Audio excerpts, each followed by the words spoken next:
नमस्कार. 8:30च्या बातमीपत्रात मी माधुरी पांगे आपलं स्वागत करते. सुरुवातीला एक नजर ठळक बातम्यांवर. देशातले सर्व महामार्ग रेल्वे क्रॉसिंग मुक्त करणाऱ्या सेतू भारतम प्रकल्पाचं आज पंतप्रधानांच्या हस्ते उद्घाटन. जम्मू काश्मीरमध्ये केरन इथं दहशतवाद्यांचा घुसखोरीचा प्रयत्न असफल, एका दहशतवाद्याला कंठस्नान. भारत पाकिस्तानला जोडणारा गुप्त भुयारी मार्ग सीमा सुरक्षा दलाकडून उघड. संसद देशाच्या भवितव्यासाठी जबाबदार असल्याने विरोधकांनी विरोधासाठी विरोध करू नये, पंतप्रधानांचं आवाहन. राज्यातल्या दुष्काळी भागाची पाहणी करण्यासाठी मुख्यमंत्र्यांसह 29 मंत्री मराठवाड्याच्या दौऱ्यावर. आणि आशिया चषक T20 क्रिकेट सामन्यात भारताचा संयुक्त अरब अमिरात संघावर 9 गडी राखून विजय. आणि आता सविस्तर वृत्त. देशातले सर्व राष्ट्रीय महामार्ग 2019 पर्यंत रेल्वे क्रॉसिंग मुक्त करणाऱ्या सेतू भारतम योजनेचं आज पंतप्रधान नरेंद्र मोदी यांच्या हस्ते उद्घाटन होणार आहे.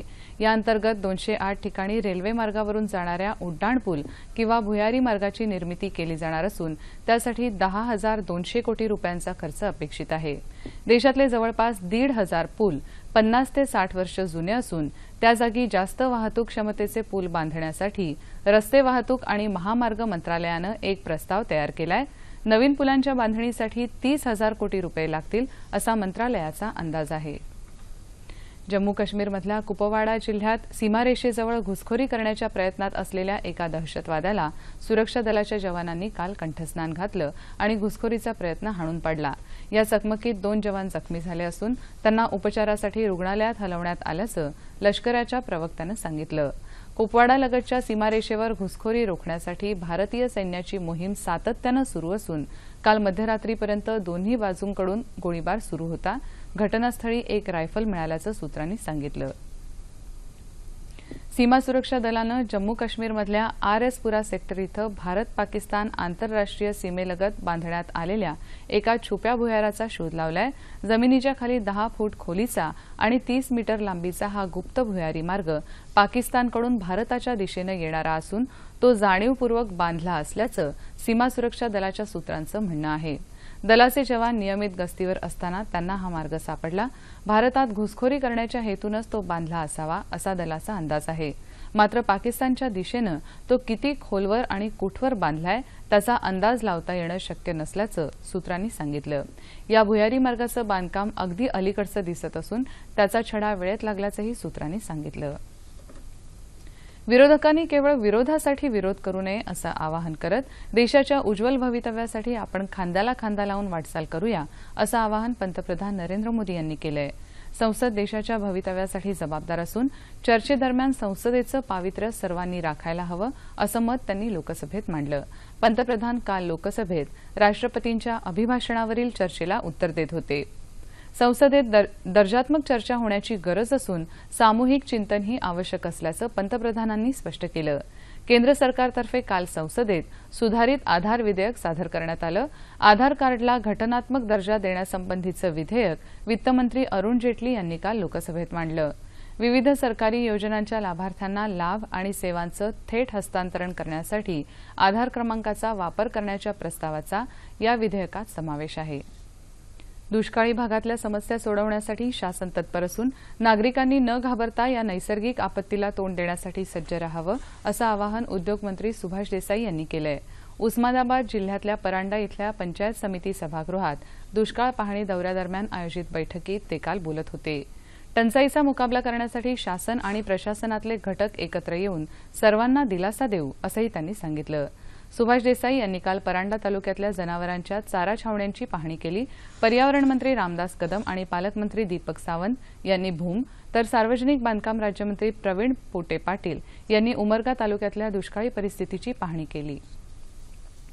मराठवाड्यातल्या दुष्काळी जिल्ह्यातल्या परिस्थितीची पाहणी करण्यासाठी मुख्यमंत्री देवेंद्र फडणवीस यांच्यासह 29 मंत्री आजपासून लातूर जिल्ह्याच्या दौऱ्यावर येत आहेत. या दौऱ्यात मुख्यमंत्र्यांसह प्रत्येक मंत्री तालुकानिहाय पाहणी करणार आहेत. दुष्काळाचा सामना करण्यासाठी सरकारनं ठोस उपाययोजना कराव्यात अशी शेतकऱ्यांची मागणी आहे. लातूरप्रमाणेच बीड जिल्ह्यातल्या दुष्काळी भागांची पाहणीही मंत्री करणार आहेत. बीड जिल्ह्यात 11 तालुक्यात भीषण पाणी टंचाई असून 520 टँकर्सच्या सहाय्यानं गावोगावी पाणी पुरवठा केला जात आहे. येत्या आठवडाभरात राज्यात पेट्रोल 95 पैसे तर डिझेल 66 पैशांनी स्वस्त होणार आहे. तसंच घरगुती वापराच्या गॅसवरही सूट मिळणार आहे. राज्याचे अन्न आणि नागरी पुरवठा मंत्री गिरीश बापट यांनी ही माहिती दिली. तेल कंपन्यांनी राज्यात इंधनावर लावलेला अतिरिक्त अधिभार कमी करण्याच्या मागणीसाठी बापट यांनी काल नवी दिल्लीत केंद्रीय पेट्रोलियम राज्यमंत्री धर्मेंद्र प्रधान यांची भेट घेतली. या संदर्भातला प्रस्ताव राज्य सरकारनं केंद्रीय पेट्रोलियम मंत्रालयाकडे पाठवला होता. या प्रस्तावाला प्रधान यांनी मान्यता दिल्यामुळे येत्या 8 दिवसात राज्यात पेट्रोल, डिझेल आणि घरगुती वापराच्या इंधनावरही काही प्रमाणात सूट मिळेल. विद्यार्थ्यांनी आपल्या करिअरच्या पलीकडे जाऊन राष्ट्र आणि हितासाठी योगदान द्यावं असं आवाहन मुख्यमंत्री देवेंद्र फडणवीस यांनी केलंय. रसायन तंत्रज्ञान संस्थेच्या 5व्या पदवीदान समारंभात ते काल मुंबईत बोलत होते. भारताची 50% लोकसंख्या ही 25 वर्षांखालील असून आपल्याकडे मनुष्यबळ निर्माण करण्याचं सामर्थ्य आहे. झपाट्यानं बदलणाऱ्या तंत्रज्ञानामुळे प्रदूषण, घनकचरा व्यवस्थापन अशा समस्यांच्या निवारणासाठी नाविन्यपूर्ण संशोधनाला मोठा वाव आहे असं मुख्यमंत्री म्हणाले. याशिवाय कृषी क्षेत्रात अनेक संधी उपलब्ध असून नवनवीन प्रयोग करण्याची गरज ओळखून विद्यार्थ्यांनी ही आव्हानं पेलण्यासाठी सज्ज राहावं असंही त्यांनी सांगितलं. यावेळी रसायन तंत्रज्ञान संस्थेच्या विविध अभ्यासक्रमाच्या पदवीधारकांना प्रमाणपत्र प्रदान करण्यात आली. उच्च न्यायालयानं नवीन बांधकामांवर बंदी घातली असताना मेक इन इंडिया सप्ताहामध्ये केलेल्या सामंजस्य करारानुसार 5 लाख घरांची निर्मिती कशी करणार याचं उत्तर सरकारनं द्यावं अशी मागणी राष्ट्रवादी काँग्रेसचे प्रवक्ता नवाब मलिक यांनी केली. मुंबईत आयोजित पत्रकार परिषदेत ते काल बोलत होते. नवीन गृहनिर्माण प्रकल्पांमुळे 7,65,000 रोजगार निर्माण होणार असं सरकार सांगतं, परंतु त्याचा फायदा नेमका कोणाला होणार आणि घरं कुठे बांधली जाणार हेही सरकारनं सांगावं असं मलिक यावेळी म्हणाले.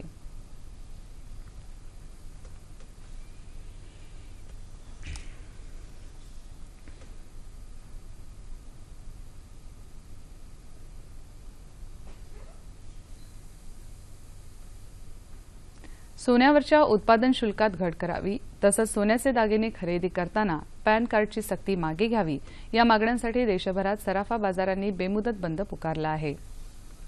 मुंबई होलसेल गोल्ड ज्वेलर्स असोसिएशनच्या वतीनं मुंबईत परवापासून मोठ्या संख्येनं ज्वेलर्स कारागिरांनी बेमुदत बंद पुकारलाय. अंदाजपत्रकात सुचवलेल्या उत्पादन शुल्क वाढीला देशभरातून विरोध होतोय. त्याची सरकारनं दखल घ्यावी अशी मागणी पुण्यातल्या सराफ व्यावसायिकांनी केली. सराफ व्यावसायिकांना वेगवेगळी 9 ते 10 चलनं भरावी लागतात. त्याचं प्रमाण कमी करण्यात यावं अशी मागणीही यावेळी करण्यात आली.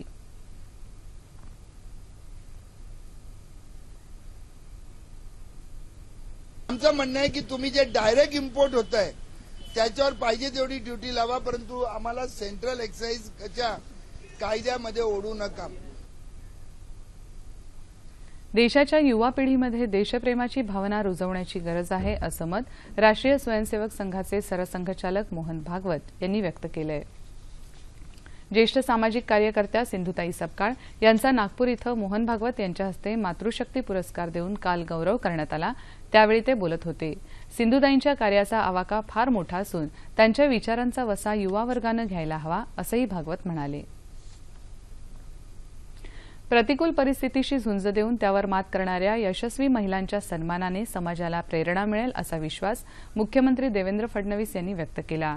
विविध क्षेत्रातल्या कर्तबगार महिलांसाठीच्या महाराष्ट्र वन सावित्री सन्मान 2016 या पुरस्कारांचं वितरण मुख्यमंत्र्यांच्या हस्ते काल मुंबईत झालं. त्यावेळी ते बोलत होते. प्राध्यापक पुष्पा भावे यांना सावित्री जीवनगौरव पुरस्कार देऊन मुख्यमंत्र्यांच्या हस्ते गौरवण्यात आलं.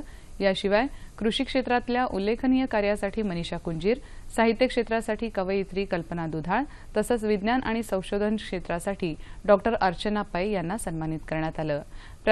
प्रशासकीय क्षेत्रासाठी राज्याच्या न्यायिक आणि तांत्रिक विभागाच्या महासंचालक डॉक्टर मीरा बोरवणकर आणि राईट टू पी संस्थेच्या महिलांचा सावित्री सन्मान पुरस्कारानं गौरव करण्यात आला.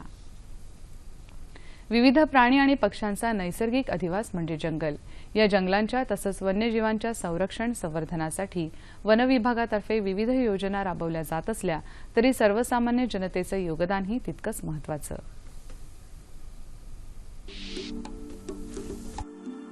सदाहरित जंगलं ही नैसर्गिक संपत्ती, मात्र वाढत्या लोकसंख्येच्या निवाऱ्याची व्यवस्था आणि औद्योगिकीकरणासाठी झाडांची कत्तल केली जाते। अधिवासच नष्ट झाल्यामुळे वन्यजीवांच्या अनेक प्रजाती नष्ट होत आहेत, तर काही नामशेष होण्याच्या मार्गावर आहेत। वाघासारखी हिंस्त्र श्वापदं भूक भागवण्यासाठी मनुष्यवस्तीचा आधार घेऊ लागली आहेत। एकीकडे विविध शाकाहारी आणि हिंस्त्र प्राण्यांना कुटुंबाचाच एक भाग बनवणारे प्रकाश आमटे आणि कुटुंबीय, तर दुसरीकडे हस्तिदंत किंवा वाघाच्या हरिणाच्या कातडीसाठी शिकार करणारे तस्कर। परस्पर विरोधाभास दर्शवणारी ही व्यक्तिमत्व। मातेचा शोध न लागल्यामुळे वाघाच्या बछड्यांचा गेलेला भूकबळी हे असंच एक ताजं उदाहरण। पक्ष्यांच्या बाबतीतही तेच। कितीतरी प्राणी पक्षी हे पुढच्या पिढीला केवळ चित्ररूपात दाखवण्यापुरतेच उरतील अशी भीती वर्तवण्यात येते। हे टाळायचं असेल तर वन्यजीवांप्रती जागरूकता निर्माण करणं आणि त्यांच्या संरक्षण संवर्धनासाठी सर्वांचीच जबाबदारी आहे, कारण जीवो जीवस्य जीवनम।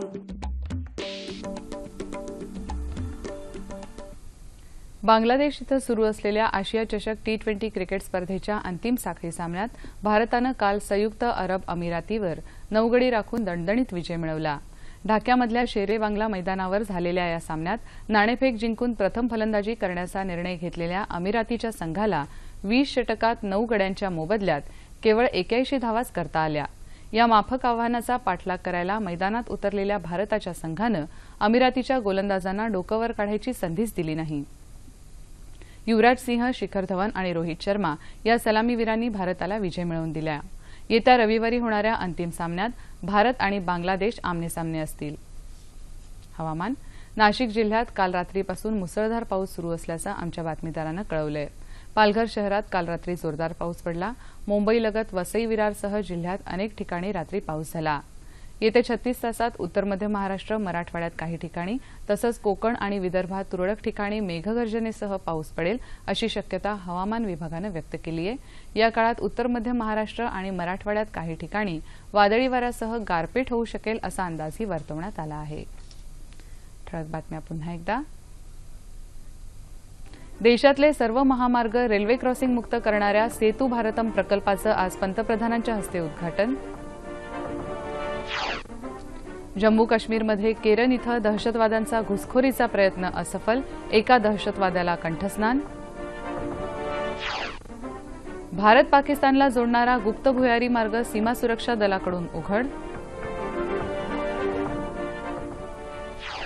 संसद देशाच्या भवितव्यासाठी जबाबदार असल्याने विरोधकांनी विरोधासाठी विरोध करू नये, पंतप्रधानांचं आवाहन।